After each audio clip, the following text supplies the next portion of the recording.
നമ്മളിപ്പോൾ നമ്മുടെ ലൈഫിൽ ഓക്കെ ബി സ്പിരിച്വൽ ഓക്കെ നമ്മളിത് എല്ലാവർക്കും ഒരു ബിലീവ്നെസ് ഉണ്ട്. നമ്മൾ ചോദിച്ചിട്ടായിരിക്കും ഓരോ തീരുമാനം എടുക്കുന്നത്. ബട്ട് നമ്മളെ ചേസ് ചെയ്യുന്നിടത്ത് അതിൻ്റെ ഇടയ്ക്ക് എന്നാ പറയുന്നത് എന്നുവെച്ചാൽ ദൈവത്തിനോട് നമ്മൾ ചോദിച്ചിട്ടെടുത്ത ഒരു ഡിസിഷനാണ് ഓക്കെ. അത് നമുക്ക് ചെയ്യാൻ പറ്റുന്നില്ല, അത് ആ വഴിക്ക് ഇറങ്ങിയപ്പോൾ ചിലത് റോങ് വരുന്നു, ഡിസിഷൻ ചെയ്യാൻ പറ്റുന്നില്ല, ഒരു കാര്യം ചെയ്യാൻ പറ്റുന്നില്ല. നമ്മളപ്പോൾ ആ സെക്കൻഡിൽ അത് ഓർത്ത് ദുഃഖിക്കുമായിരിക്കും. എന്തുകൊണ്ട് ഞാൻ ഇത്രയ്ക്ക് ചോദിച്ചിട്ടെടുത്ത തീരുമാനം, എന്തുകൊണ്ട് എൻ്റെ ലൈഫിൽ ഇങ്ങനെ വരുത്തുന്നു. ബട്ട് അത് കുറച്ച് സമയം കഴിഞ്ഞിട്ട്, കുറച്ച് നാൾ കഴിയുമ്പോൾ അല്ലെങ്കിൽ കുറച്ച് ടൈം കഴിയുമ്പോൾ നമുക്കത് മനസ്സിലാവും അതിൻ്റെ പോസിറ്റീവ് എന്നാണ്. കാരണം നമ്മുടെ ലൈഫിൽ എല്ലാം നല്ലത് നമുക്ക് വേണ്ടി ദൈവം ചെയ്യുള്ളൂ. ഓക്കെ, അതെൻ്റെ ലൈഫിൽ അനുഭവം കൊണ്ട് പഠിച്ചേക്കണം.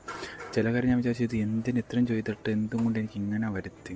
പക്ഷേ 1 hour 2 hour കഴിഞ്ഞപ്പോൾ എനിക്ക് അതിൻ്റെ റിസൾട്ട് മനസ്സിലായി. കാരണം അതിനേക്കാളും ബെറ്ററായിട്ട് ഒരു കാര്യം എനിക്കുണ്ടാകും. കാരണം എൻ്റെ അത്ര മണി ലോസ് ആവണ്ട, മണി എൻ്റെ ലോസ് ആവേണ്ടിയിരിക്കാൻ വേണ്ടി മാത്രമാണ് എൻ്റെ ഡിസിഷൻ അങ്ങനെ എടുത്തത്.